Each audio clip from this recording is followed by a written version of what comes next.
United Lutheran Seminary presents the Seminary Explores podcast, conversations on faith, art, people, politics, theology, life, and more, with voices from around the corner and around the globe. Welcome to the Seminary Explorers. My name is Nelson Strobert, and today my guest is Susan Tarr, who is retired from the Library of Congress, and then in her last few years there was the executive director of the Federal Library and Information Center Committee. Welcome to the Seminary Explorers, Susan. Thank you. While I know you are professionally a librarian, our conversation today will center on something that you've been involved in your congregation, the Church of the Covenant in Arlington. And that is, you've been involved in Christian education or religious education for the past few years. I ask, how did you get involved in this area of ministry? Well, I actually did some work in ministry when I was a teenager in my hometown Methodist church. I helped with the Bible school and taught songs to the little kids. And I taught a second grade class for a couple years when I was in college at the local Methodist church in New Wilmington, Pennsylvania. Oh, okay. So sometime early on in my career in librarianship, I had a good friend who had done a Christian education degree. She ended up going into social work. But I started thinking about, well, when I was done with my main career, maybe I would go back, get a Christian education master's, and have a second career in Christian education. So that was something that I had in my mind. I helped with the Bible school in the summers at our church here in Arlington, the Church of the Covenant. Even while I was working, I would take off a week or take off half days and teach the Bible school. Oh, okay. So I did a number of things while I was working with this idea that eventually I might have a second career in Christian education. That isn't exactly what happened, but, okay. But that was how I got into to work, volunteer work at my church. Oh, okay. Okay, very good.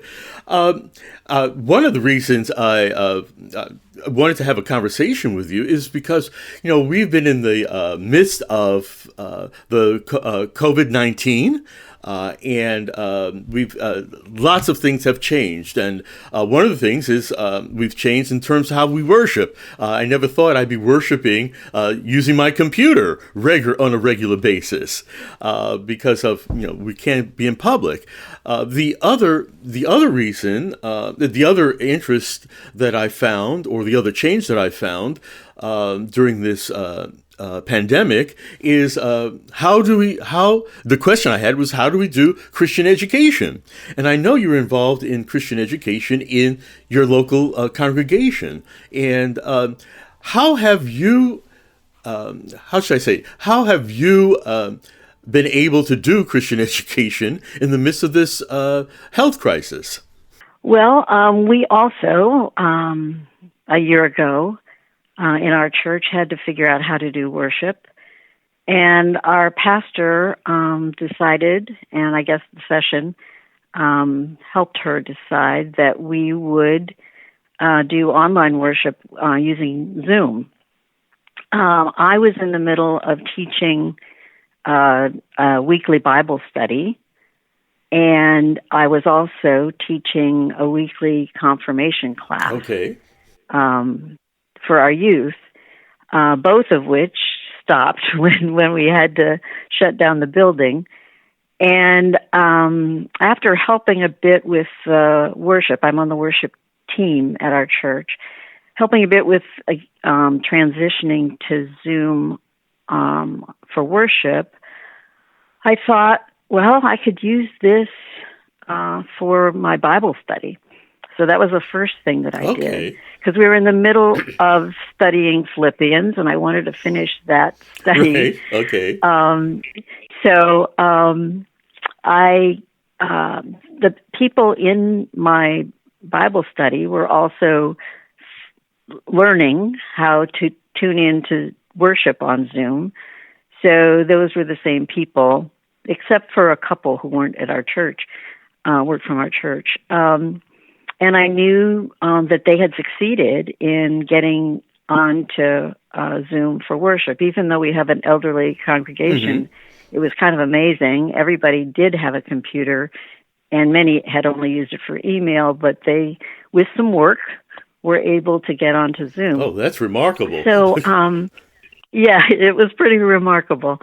And so I continued the classes, the weekly Bible study, using Zoom technology. And then once that seemed to work out pretty well, since the children were all getting used to online schooling, Right. I attempted, I did one session with the youth for the confirmation class. Okay. And so it was pretty much Zoom, and because the church had already adjusted to that technology, the congregation had adjusted to it, it worked well. In fact, it worked maybe better for these classes than it did for worship. Oh, really? Zoom.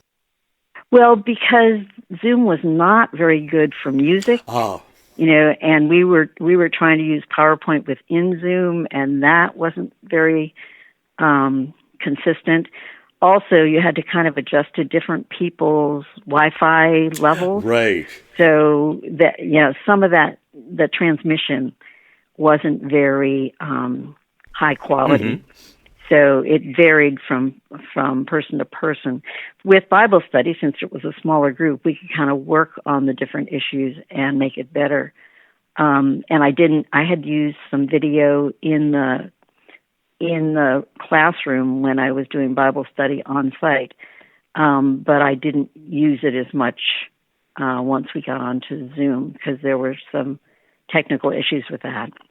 But it actually, the adjustment worked pretty well, and we actually grew Bible study because people who weren't interested in coming to the church for the Bible study, and people who had less to do because they were isolating at home, in the last year we've doubled the size of the Bible study. No, that's and brought in a lot of people.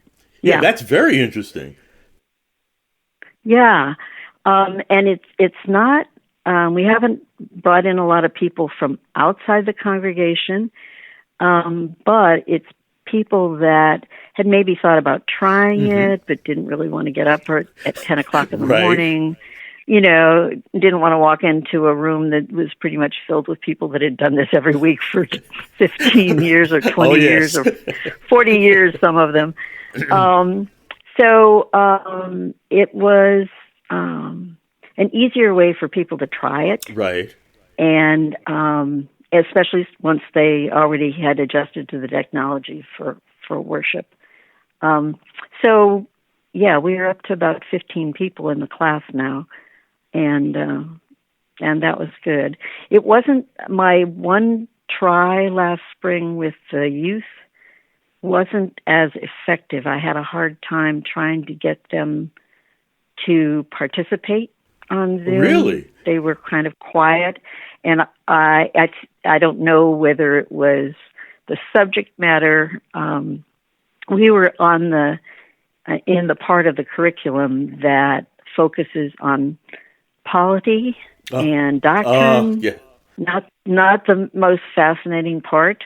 Although I did have our music director, who was leaving us because he'd become ordained and was going on to a post, a young man that I know the kids really liked. So I had him come and talk about his faith story. Okay.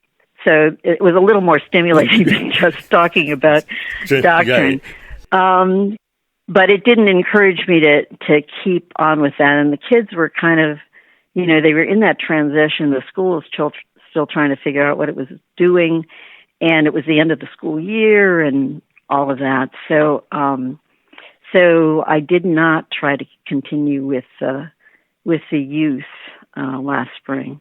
I did reinitiate some things in the fall, and then I've started back into a more regular class with them. Oh, really? This spring. Okay. What did you see the difference when you started up again? Well, the difference might have to do with the different subject matter. Okay. Because what I decided, well, first let me tell you the curriculum that we were using for the confirmation class. And when I say confirmation class, I'm talking about a total of 3 families, and now 4 children, 2 in each of the 2 remaining families. So it's a very small group, and it is all of our youth. Well, it's not all our youth in the congregation, but most of our youth in the congregation at that age, because we're a very small congregation. So we were using a curriculum for the first time, a 3-year curriculum for confirmation. Okay. Usually, our confirmation classes have been in the past 1 year or some portion of a year, with the joining the church at the end. And a few years back, we decided to try this Collaborate Presbyterian confirmation curriculum, which does a study of the Old Testament for 1 year, a study of the New Testament for a second year, and then Presbyterian polity and doctrine for history and doctrine for the third year. And we were in the third year with the first class when COVID struck, and we went to Zoom. So we had started the second class into with the New Testament study. Okay. So we had done Old Testament with two young men, and then we added a girl and a boy for the New Testament study, who continued on with us until through the beginning of last year when we were doing the Presbyterian history and doctrine. Right. So what I decided to do in the fall, since the whole political arena was heating up so dramatically, dramatically. Thank you. That was a good word. I was thinking about negative words, but thank you for the better word. And so I came across this curriculum, Faith Questions, which is done by, I guess it's the Presbyterian Church Congregational Ministries Publishing.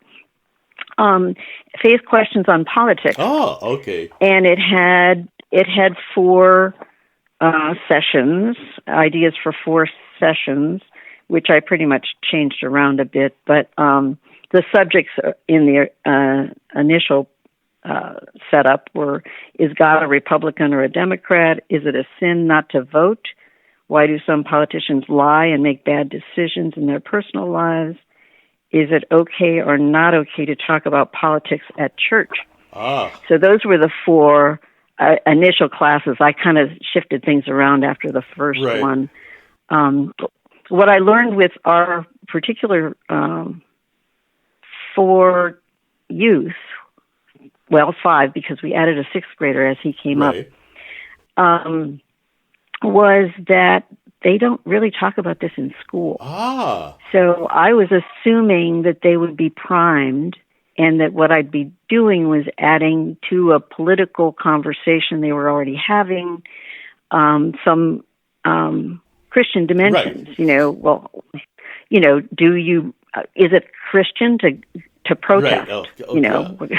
Those kinds of things. And is it a Christian thing to vote? And if you don't vote, is that a problem?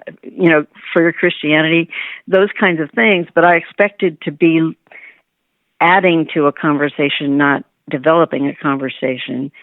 And what I learned, at least from these four, was that it wasn't appropriate to talk about political subjects in school, I guess because it was so heated. Okay, but I just found that I found that interesting, and so the conversations didn't develop quite as I had anticipated. But it was an enjoyable thing. I really enjoyed the preparations for the classes, thinking of what I could bring that would stimulate conversation. Right. I had some political cartoons. I had some video clips that I found on YouTube, different things that I could show them to get the questions raised. Right.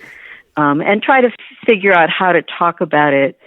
So you had a Christian orientation and not a party orientation. Right. I have my own views, and I was trying not to color the conversation with my own views, which was a challenge in itself. But for me. And as you're talking, I'm thinking you had to make this was a hard copy curriculum or a paper or textbook curriculum, and you had to transfer that into the new technology.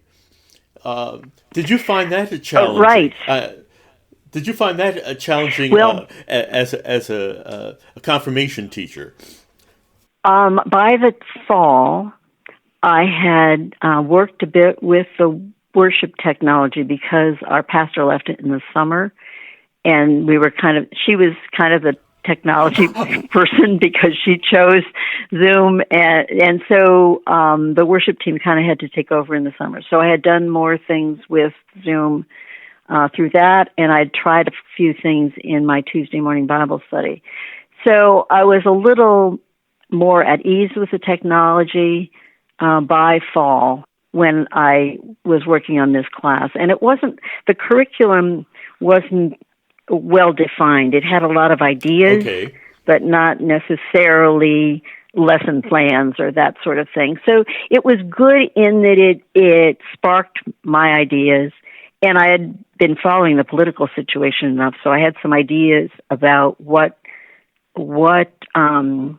events might be controversial or be controversial for Christian thinkers. How would a Christian think about this event? Right. And how should the children, the youth, what questions would they have about what happened and what they as budding Christians should do or not do in a political situation. So it was, I think I had more fun with it maybe than the youth did, but it was a worthwhile series. And it seems to me that you could also be creative. Exactly. I could pick and choose what I wanted to use. Some of the things it wasn't just published. Let's see what the published, it was 2011. So some of the things, even the online stuff that they had cited wasn't available anymore or relevant anymore. So I pretty much came up with a lot of the things that I used. I used some of their questions. I used some of their biblical bases, but in terms of current events, I tried to pull things that I thought would be relevant to the kids. What I failed on, like political cartoons, I went back to some Clinton era things and some some Bush. It was history to them, Oh yeah, and not history that they were familiar with, at least the aspects that I was bringing. So that was the fall, and what I wanted to do in the spring was get them ready for maybe an outdoor confirmation at the end of this spring. Right. So I now had 2 classes for youth. 3 youth, because the 6th grader isn't going to be ready for the spring because he just came into the group in the fall. But I decided that I would go back to the Old Testament. We didn't have that much left in the history and doctrine, and pick up the Old Testament for the one youth that the 2 youth that hadn't been in that sequence year Yeah, hadn't started with us the first year, so that they would get that background. And the one person from the first year who was still with us agreed that he would do the Old Testament review with us. So I picked up a source called 100 Things Every Child Should Know Before Confirmation, Guide for Parents and Youth Leaders by Rebecca Kirkpatrick. And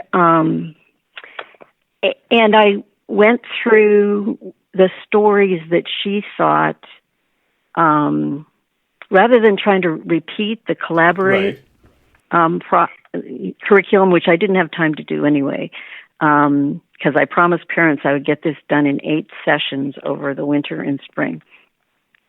And so what I thought of was that kids, all 4 of these kids, have been through our Godly Play curriculum, which means they know stories. Right. They know individual stories, and they should know them well because most of them have been through a couple cycles of these stories.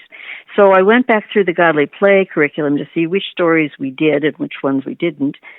And then I lined up, what I wanted to do was take them through the Old Testament in the story. Okay. And have them remember the stories in the historical sequence that they happen in the Old Testament, so that they would get a sense of the scope, the historical scope, the movement of God, the big story from the little story. Okay. And so far, we've had 3 sessions, and it's worked. Of course, I was doing the best stories like Genesis.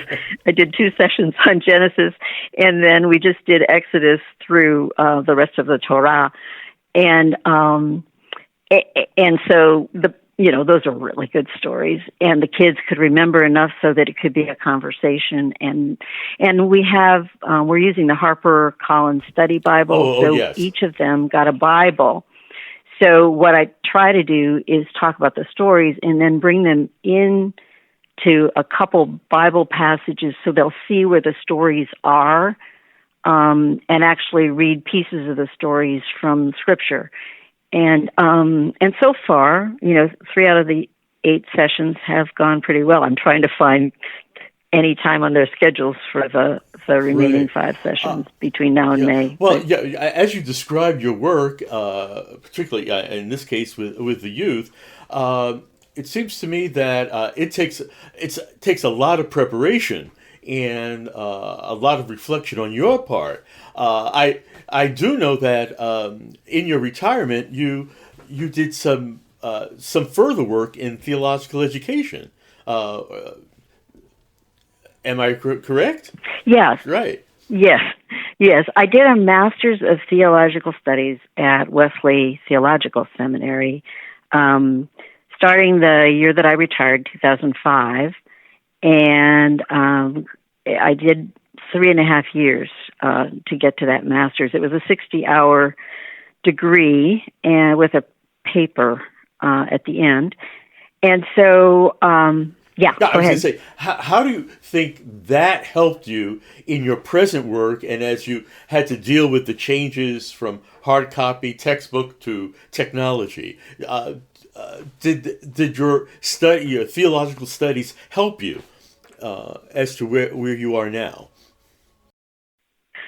Well, the best thing it did for me, for one thing, I had all the professors were absolutely wonderful professors and great examples as Christians, both intellectually and spiritually. They just were great leaders. So I had that model before me for 3.5 years. The most important thing, I guess, was just having a really good grounding in the Bible. Okay. And then understanding how that moves into theological concepts. So I did that. I ended up not doing a Christian education degree because I was pretty sure I wasn't going to have a second career in it, and I didn't want to leave my current church. I wanted to keep working as a volunteer in my current church. So I took the studies not as a way to be a better teacher, but to be a better Christian. Okay. To really, I had time, I had a government retirement, and I could really dig in to the scriptures and other issues that that related to who I am as a Christian. So that learning and that example and that that growing of my own faith in that 3.5 years, I think was essential in my having ideas, having a grounding, having some knowledge, so that I could take that and work both with the youth and with the adults in our congregation. That's great. I'd like to. What advice would you give to other teachers, Sunday school superintendents, etc., who are struggling with on the use of technology and education in the church? Any advice you might give to them from your experience? Are you thinking remaining in the at-home context, or are you just thinking generally? I did a couple of things with my Bible study, and I was going to look up the Wisconsin.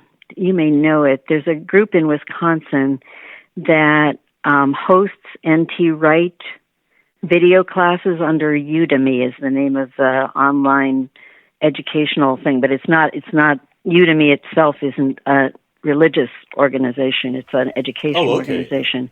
But in my adult class, I had done some licensing of N.T. Wright lectures. We did the Paul biography, and we were reading N.T. Wright's Paul, a biography. Or some of us read it. Some of us just listened to the lectures. Right, but that was a whole course. And so I got a license which wasn't as expensive for the class as it was if you did it individually. It was like $10 for each of the people in the class to use that technology. So it was an online class, but I was able to plug it into the smart TV at church, and so we played it. The lectures were usually about 20 minutes, so we'd play them and then talk about we did Romans that way too, the study of Romans. So I had that technology background, and I would recommend that. I mean, it's sometimes hard to do all the preparation. Now I'm using the New Interpreter's Bible Commentary and N.T. Wright New Testament for Everyone in our study of Matthew now that we're doing in the Tuesday morning Bible study. So I'm not using the technology for the video so much, but I did finish up our study last year using the technology over Zoom. As I said, there's some problems with that. I think I've lost track of your question. It was advice for people I would say, actually, I'm exploring, I took a 1-hour webinar last week on virtual church or hybrid church. And I'm thinking that when we go back to the classroom, at least for my Tuesday morning group, that some of the people that are online may not follow us back to the church. And so I am trying to figure out how we could do online and, what they call a hybrid church. And the class actually last week was about worship hybrid, but I think we could actually experiment with it first this spring with my Bible study class because it's less complicated than trying to do something in the sanctuary. but that's what I've been thinking about in terms, I mean, I don't know what your audience is dealing with, but for us, going back to the physical space, and then trying to keep some of what we gained by making this big leap. Right. Investing so much time and energy into making online work and how it is working better for some people, trying to somehow combine those options so that to make it easier and therefore probably more popular, get more people involved in the education that we do offer. Right. Well, that's I think that's a challenge that is going to be a challenge for churches throughout the United States, and I think you raised a good question for us to continue to think about and to work through and experiment with. So I appreciate that. I can't believe that our time is running out, and are there any last words that you might give to those people, teachers, superintendents who have been struggling or have been working through this technology? Any final words? Well, I would just recommend that people enjoy it. Think about what it has added to your gifts, the church's gifts, and think about what all the things that you've learned by using new technologies. I mean, our church never would have done this without COVID. What that means for our mission going forward, our mission and ministries, because I think there's a lot that can be added, and not necessarily in terms of the content, but the reach for the content. Great.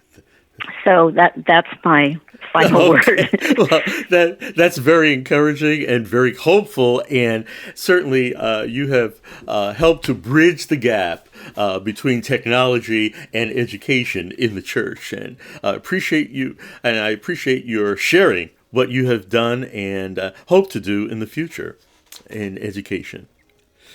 Thank you for being. Thank you, Nelson. Thank you for being our guest. You're welcome. My guest today has been Susan Tarr, who has been working in Christian education in her home congregation and has shared some of her insights in bridging the gap between technology and education during this time of COVID. For the Seminary Explorers, this is Nelson Strobert. Have a good day. You have been listening to The Seminary Explorers, a production of United Lutheran Seminary with campuses in Gettysburg, Pennsylvania and Philadelphia, Pennsylvania. We invite you to visit our website at unitedlutheranseminary.edu. Opinions expressed on this program are not necessarily those of United Lutheran Seminary or the Evangelical Lutheran Church in America.